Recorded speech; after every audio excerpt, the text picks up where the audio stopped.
Hey guys, welcome back. Today, we're going to be talking about my favorite Izzet commander, the Locust God. For 4 blue and a red, we get a 4/4 legendary creature god with flying, and a triggered ability that reads, whenever you draw a card, create a 1/1 blue and red insect creature token with flying and haste. Additionally, the Locust God has an activated ability. For 2, a blue and a red, we can draw a card, then discard a card, otherwise known as looting. As if that's not enough, the Locust God has a delayed triggered ability that reads, when the Locust God dies, return it to its owner's hand at the beginning of the next end step. So, unless he's countered, exiled, or somehow we permit him to get tucked, this will allow us to avoid commander taxes, which is extremely convenient because he's a 6-drop right out of the gate. Let's start our deck tech with mana ramp. Because the Locust God naturally costs 6 mana, we need to ramp fast, really fast. So we're going to keep the CMC of our mana ramp spells as low as possible and try to include ramp that produces colored mana or taps for multiple colorless. With the CMC of 0, we run Lotus Petal, Chrome Mox, Mox Opal, and Mana Crypt. Our 1-drops are going to be Soul Ring and Mana Vault. For 2 mana, we run Thought Vessel, Talisman of Curiosity, Arcane Signet, and Grim Monolith. Additionally, we run Darkside Extortionist. This 1/2 Goblin Pirate for 1 in the red will create 1 artifact treasure token for each artifact or enchantment on the battlefield controlled by an opponent. These artifact tokens have an activated ability of tapping and sacrificing itself to add 1 mana of any color to our mana pool. After 3 opponents ramp out this 2-drop and easily get us several mana rocks we can use immediately. Considering this is a fast token deck, we're going to turn those 1/1 hasty flyers into mana to keep our draw engines going by sacrificing them to either Ashnod's Altar or Phyrexian Altar. We can't make 1/1 hasty boys unless we're drawing cards, so let's move on to card draw. Our card draw package is going to run 8 cantrips in the form of Preordain, Serum Visions, Brainstorm, Ponder, Opt, Careful Study, Faithless Looting, and Frantic Search. Notice, we want to keep the CMC of our cantrips as low as possible, so 7 out of 8 of them only cost 1 mana.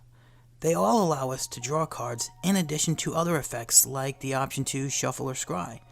Scrying is an ability that allows us to look at the top card or cards of our deck as stated on the spell that's being cast. We then rearrange those cards in any order and decide to put those cards back on top of our library or at the bottom of our deck.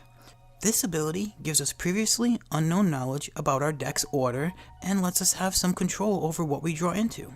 Faithless Looting has Flashback. For 2 and a red, we can cast a spell from our graveyard, then exile it upon resolution. Flashback is a great ability to have because it allows us to cast the spell a second time for more value when our hand is dead, or allows us to cast a card we had to discard to another card. This means less cards are being wasted when tossed to the bin. Frantic Search is an awesome spell even though it's 3 CMC. As long as we have 3 mana from any sources to originally cast Frantic Search, it pays for itself by allowing us to untap 3 lands upon resolution. This enables us to use rocks to pay for some of or all of Frantic Search's mana cost, then untap 3 lands. This is great for making sure we have the correct mana open for interaction when we pass a turn, or if we need a specific type of mana to continue to chain multiple spells on our turn. Of course, we run everyone's favorite 3-drop enchantment, Rhystic Study. For 2 and a blue, this triggered ability goes off every time an opponent casts a spell and doesn't pay an additional 1 mana tax. When opponents refuse to pay the tax, we will generate card draw. And if our commander is in play, we will generate tokens and possibly damage to our opponents when we have our board completely set up. We'll get into that in a minute. Additionally, we run Rhystic Remora. This 1-drop enchantment costs 1 blue and allows us to draw a card each time an opponent casts a non-creature spell and doesn't pay an additional 4 mana. However, it has a cumulative upkeep cost. At the beginning of our upkeep, we need to place a counter on it, then tap 1 mana to pay for each counter on it. Over time, the counters accumulate. At any time we can't afford the upkeep cost or choose to no longer pay, we must sacrifice the Remora. We also run Sensei's Divining Top. everyone's favorite one-drop artifact with 2 activated abilities. The first ability costs 1 generic mana to activate, and allows us to look at the top 3 cards of our library and arrange them any way we like before placing them back. Considering we draw a lot in this deck, and some spells have scry, this is a good way to manipulate or smooth out our draws. Knowing what's coming up will provide us the knowledge to better select which cantrips to cast first, and which cards we may want to discard to other spells. Additionally, we can activate the top by tapping it to draw a card, and then place the top back on top of our library. Not only is it more card draw fuel, but this ability protects itself from removal when activated in response. Our best card to draw is going to be a 1-drop artifact named Skull Clamp. This equipment is absolutely disgusting in this deck. With our Commander out, we will pay 1 generic mana to equip a token with Skull Clamp, which will die immediately to state-based action. With the death trigger on the stack, we're going to draw 2 cards, and trigger the Locust God, putting 2 tokens in play. With the previously mentioned Ashnod's Altar, our Commander, and Skull Clamp, we can basically draw our whole deck. We can sacrifice 1 of the 2 tokens the Locust God just produced to the altar to generate 2 mana. Using 1 of the 2 mana we're floating, we can equip the second token with Skull Clamp, which again dies immediately to state-based actions. The death trigger draws us 2 cards. Locust God triggers off the card draw, generating 2 more tokens. Now we have 2 tokens and 1 floating mana. We use the last floating mana to equip 1 of our 2 tokens, dropping down to 0 floating mana. When that token dies, we draw 2, trigger our Commander, make 2 more tokens. Now we have 3 tokens and 0 mana floating. At this point, we've demonstrated a loop. 1 token can be sacrificed for 2 colorless mana, permitting 2 Skull Clamp activations, netting 1 token more than we began the loop with. It's an infinite combo if there's no interaction. We basically make an army big enough to swing in for lethal damage. As we move on, keep this combo in the back of your mind. We're going to revisit it and introduce another win con later on in the video. Our last card draw is a 4-drop legendary enchantment artifact. For 2 blue, Bident of Thassa has a triggered ability that allows us to draw a card whenever a creature we control deals combat damage to an opponent. Considering our tokens are 1/1 hasty flyers, they usually get through. So if 4 tokens deal combat damage to an opponent, we'll draw 4 cards. If our Commander's in play, we'll also make 4 more tokens. We basically doubled our army just by attacking. This provides us with chump blockers for the crackback. With card draw out of the way, let's move on to wheel effects. Wheel effects are essentially mass card draw. They're named after the card Wheel of Fortune. It's slang for when players discard their hands and draw a new one, so of course we run it. For 2 and a red, Wheel of Fortune has all players discard their hands and draw 7 new cards. We're also going to run Windfall, a 3-drop for 2 and a blue that has each player discard their hand and draw cards equal to the greatest number of cards a player discarded. This is great to cast when we run out of cantrips or if we played all of our mana rocks and need more fuel. We don't want to deck ourselves or give recursion decks fuel, so we want to run shuffle effects like Winds of Change for 1 red. Winds of Change has players shuffle their hands into their library and then draw a new hand of as many cards as they shuffled in. This card is a dirty turn 1 play. Drop our land per turn, a rock or 2, and cast Winds of Change. Players have to shuffle their opening hands into their library and draw a new one. It's strategic because before the first turn starts, players choose to keep their opening hands or mulligan down to a better hand. When we cast Winds of Change, there's no choice to mulligan, and players will be forced to start the game with the hand that they drew off our spell. This means we could leave them mana screwed or without interaction. Our next 2 wheel effects are creature-based and primarily only affect us. For 1 and a blue, Whirlpool Rider is a 1/1 merfolk with an ETB that has us shuffle our hand into our library and draw a new hand of as many cards as we shuffled in. For 2 and a blue, we get a Whirlpool Warrior, a 2/2 merfolk warrior with the same ETB triggered ability. However, this creature also has an activated ability. For 1 red and sacrificing itself, each player shuffle their hand into their library, then draw a new hand equal to as many cards as they shuffled in. This is a great spell to quickly churn through card draw and accumulate commander triggers to create tokens when we cast and activate it back to back. Our next 4 cards will shuffle all players' hands and graveyards into their libraries, then draw new hands of 7. For 2 and a blue, we have Day's Undoing. In addition to wheeling, This spell forces us to end the turn upon resolution, so we won't be able to cast anything we drew into. When we end the turn, damage wears off, players discard down to our maximum hand size, and until end of turn, effects wear off. For 3 blue, Time Reversal also has all players shuffle their hands and graveyards into their libraries and draw 7 new cards. Except this one exiles upon resolution. For 4 blue, we run Time Spiral, another spell that has all players shuffle their hands and graveyards into their libraries and draw 7 new cards and exiles itself upon resolution. Except this spell permits us to untap 6 lands. Not only do we get a new grip, but we get mana to use the new cards immediately.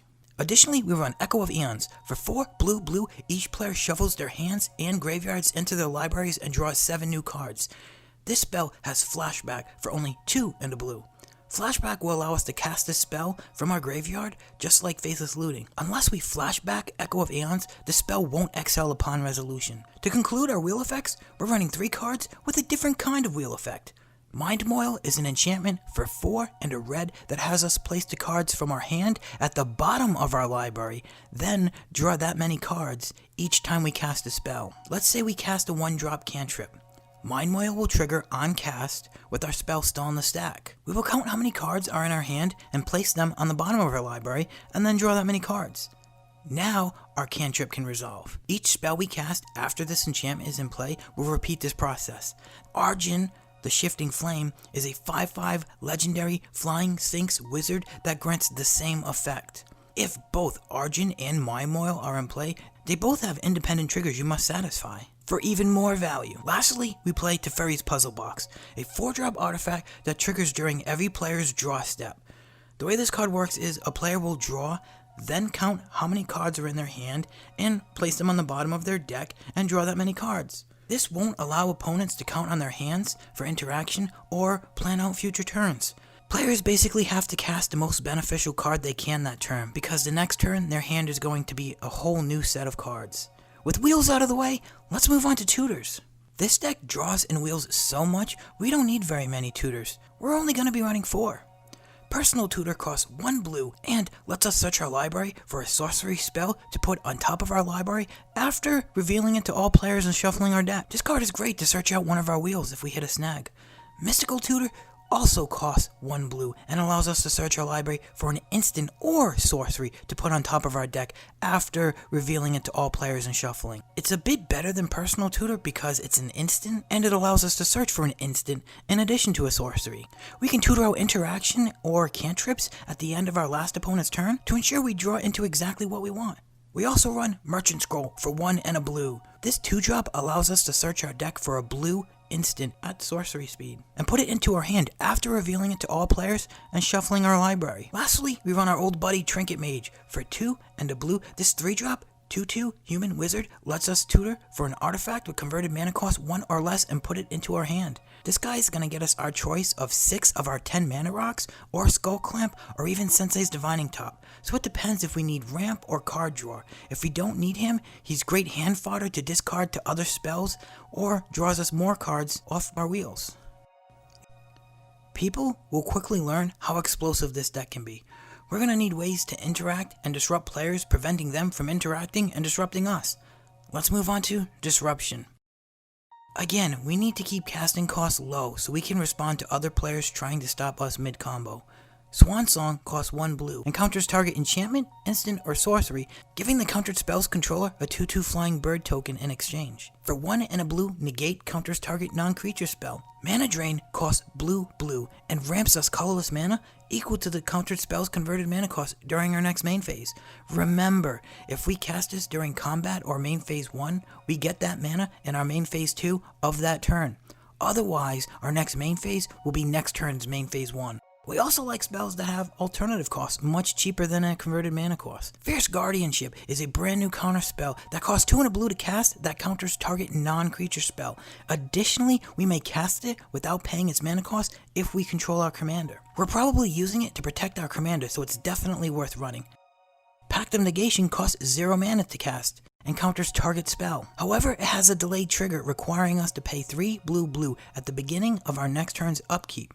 If we don't, can't, or we forget, we lose the game. It's a steep price to pay, so don't forget your triggers. You may want to place a dice or a marker on top of your deck. Once you draw your card per turn, you missed your upkeep trigger, resulting in losing the game. Additionally, we run Force of Will. It has a mana cost of 3 blue, but has an alternative cost of exiling a blue card from our hand and paying 1 life to cast it without paying its mana cost. Our last 2 counter spells have double value in this deck. Red Elemental Blast and Pyroblast each cost 1 red mana. They have the option of countering a blue spell or destroying a blue permanent on the battlefield. These are great because we mainly want to counter magic, and most counter spells are blue. However, the choice of blowing up a blue permanent or countering a spell isn't the double value I was referring to. See, this deck can go infinite several ways. Some methods are May ability triggers, which means we can stop them at any time we want by discontinuing to activate them. However, other triggers aren't May triggers, and we have to follow through. If we don't stop them by other means, we can deck ourselves and lose the game. We need instant speed spells to stop these combos when they get out of hand. 1 red mana to blow up our own blue permanent is worth it to not lose the game. We're also running removal in the form of Submerged and Snapback, as both of these spells provide alternative casting costs that don't require mana payments. They double to deal with opponents' creatures that could combo off, but also aid us when we're tapped out and find ourselves unable to stop an infinite combo of our own that could cost us the game. Another 1 CMC removal spell we run is Pongify. For 1 blue, we destroy target creature and replace it with a vanilla 3/3 green ape. Blasphemous Act is a 9-drop sorcery that deals 13 damage to each creature. However, it costs 1 generic less to cast for each creature on the battlefield. This board wipe can potentially cost us only 1 red mana. For graveyard recursion decks, we're running Tormod's Crypt. For 0 mana, we get an artifact with an activated ability of tapping and sacrificing it to exile all cards in target player's graveyard. For artifact removal, we run Shattering Spree. For 1 red, we destroy target artifact. However, it has a replicate cost of 1 red to duplicate the effect for each additional red we pay. We also run Vandal Blast. For 1 red, it destroys target artifact we don't control. We can overload it by casting it for 4 generic and a red to destroy each artifact we don't control. Speaking of overload, here's the card that made the word overload the most hated word spoken in your pod, unless it's by you. Cyclonic Rift. For 1 and a blue, we bounce target non-land permanent we don't control to its owner's hand. But, let's be real, we're going to overload it. For 6 and a blue, we bounce each non-land permanent we don't control to its owner's hand. Well, this concludes our disruption package. You guys ready for the win cons? Let's turn all this card draw into damage by running Niv Mizzet Perun, a 5/5 uncontrollable flying legendary dragon wizard with the 6 CMC that costs blue, red, and has 2 triggered abilities. The first trigger deals damage to any target whenever we draw a card. His second trigger allows us to draw a card whenever a player casts an instant or sorcery. Additionally, we run Psychosis Crawler, a 5-drop artifact creature horror with power and toughness equal to our hand size. He causes each opponent to lose 1 life every time we draw a card. Keep in mind 2 things with this card. Firstly, opponents lose life, not take damage. This is important because loss of life is not damage, but damage causes loss of life. If an opponent casts a spell to prevent damage, it won't work because there's no damage being dealt. Secondly, when we cast Wheels, we need to momentarily discard our hands. This won't kill Psychosis Crawler because state-based actions aren't checked when spells are on the stack. They wait for spells to finish resolving first. Therefore, state-based actions aren't checked until after we draw our new hand. Next, we run Impact Tremors and Perforos, Guard of the Forge, to ping players off every token we generate. Impact Tremors is a red enchantment that costs 1 and a red and will cause each creature that enters the battlefield under our control to deal 1 damage to each opponent. Perforos, God of the Forge, is a 6/5 legendary enchantment creature with Indestructible for 3 and a red. However, unless our devotion to red is 5 or more, Perforos won't be a creature. He'll be a legendary indestructible enchantment until devotion is met. We actually prefer him not being a creature. He also has an activated ability for 2 and a red that pumps our creatures +1/+0 until end of turn. Perforos doesn't tap to activate, so in late games, it can be abused over and over. Adding either of these 2 with our commander turns our card draw into a chain gun. Another way we pump our Hasty Boys is through Shared Animosity. For 2 and a red, this enchantment gives our attacking creatures +1/+0 for each attacking creature that shares a creature type with it. So if we attack with 5 insect tokens, each attacking token will get +4/+0, making them all 5/1s. To maximize taking advantage of our attacking tokens, we're going to run Throne of the God Pharaoh. A 2-drop artifact that causes opponents to lose life equal to the number of tapped creatures we control at the beginning of our end step. We only need 30 attacking and unblocked tokens to kill all 3 opponents at full health. If we connect to each opponent with 10 tokens, they will drop to 30 health. At the end of the turn, if all of our tapped tokens survived, then the God Pharaoh counts 30 tapped creatures, causing opponents to each lose 30 life. Another way we chain gun our opponents is through Goblin Bombardment. A 2-drop enchantment for 1 and a red that's activated by sacrificing a creature to deal 1 damage to a creature or player. With our commander out, we have 2 possible ways to draw our whole deck. The first is through Kindred Discovery, a 5-drop enchantment for 3 blue. When it enters the battlefield, we choose a creature type. We're gonna choose Goblin. No, just kidding, we're gonna choose Insect. Each time an insect enters the battlefield under our control, it triggers, causing us to draw a card. Basically, with our commander, each draw trigger creates an insect that causes Kindred Discovery to trigger, causing us to draw, which causes our commander to create another insect creature token that causes Kindred Discovery to trigger, and so on and so on. Fortunately, each draw is its own trigger. To avoid decking ourselves, we draw 1 card at a time. However, if we can't cause damage or loss of life to our opponents as we're drawing through our deck, we need to stop the loop. This is where our previously stated interaction cards are used to disrupt our own board. Considering they're all instant spells, we can cast them with draw triggers on the stack. Doing so will allow us to draw as much as we need to create enough tokens to swing in for lethal to all opponents simultaneously. Likewise, Sage of the Falls has a similar effect. This 2/5 Merfolk Wizard for 4 and a blue permits us to draw a card whenever a non-human creature enters the battlefield under our control. This includes himself. If we draw off this trigger, we must discard, essentially looting off each token our commander produces. Sage's trigger is a May, so we don't have to worry about decking ourselves like with Kindred Discovery. Again, we're going to trigger Locust God off each draw trigger, generating an insect token that will allow us to trigger the Sage, causing us to draw a card which then triggers the Locust God, and so on. We only need to draw enough cards to deal lethal damage to our opponents via Niv Mizzet or cause each opponent to lose all their life from Psychosis Crawler triggers. Locust God could also generate enough tokens to kill opponents off the ETB triggers of Impact Tremors and Peripheros. If neither of these win cons are on board, we simply generate enough creature tokens to swing in for lethal. Unfortunately, each time we draw off Sage's trigger, we need to discard a card. So we won't have an extensive hand size full of interaction as we did if we drew off Kindred Discovery, but it does allow us to sculpt the perfect hand by discarding lands and non-essential spells, replacing them with our disruption spells to deal with any interaction. Now that we're done with win cons, let's move on to the land base. Lands are a tricky subject. It really depends on how much money you have and how efficiently you want your deck to run. You can basically run all basic lands, or you can stuff it full of the most expensive lands that are out there. This section is ultimately going to depend on how you want to play your deck. We're going to be running 32 lands with 8 basic islands and 8 basic mountains. We have 9 lands to tap for either red or blue. I tried to get lands that enter untapped if we meet a requirement. Seat of Snod produces blue mana and satisfies the requirement for Metalcraft for a Mox Opal to be online. Mystic Sanctuary produces blue mana and enters tapped unless we control 3 other islands. When it enters untapped, we may put an instant or a sorcery from our graveyard on top of our library. Wasteland will provide 1 colorless mana with an activated ability where we can tap and sacrifice it to destroy target non-basic land. Reliquary Tower will tap to provide a colorless mana and grant us no maximum hand size. Reliquary Tower is good in this deck because we potentially draw a good portion of our deck when trying to combo off. If someone stops us, we don't want to discard 20 plus cards. Our last 3 land slots are dedicated to my poor man's fetch package with Terramorphic Expanse, Evolving Wilds, and Ash Barrens. Ash Barrens is great because it's got basic land cycling. For 1 colorless, we can discard this card and search our library for a basic land card. This is great to play at the end of an opponent's turn when we didn't use our interaction. Well guys, that's it for my Locust God Commander deck tech. I hope you enjoyed the video and possibly learned something new.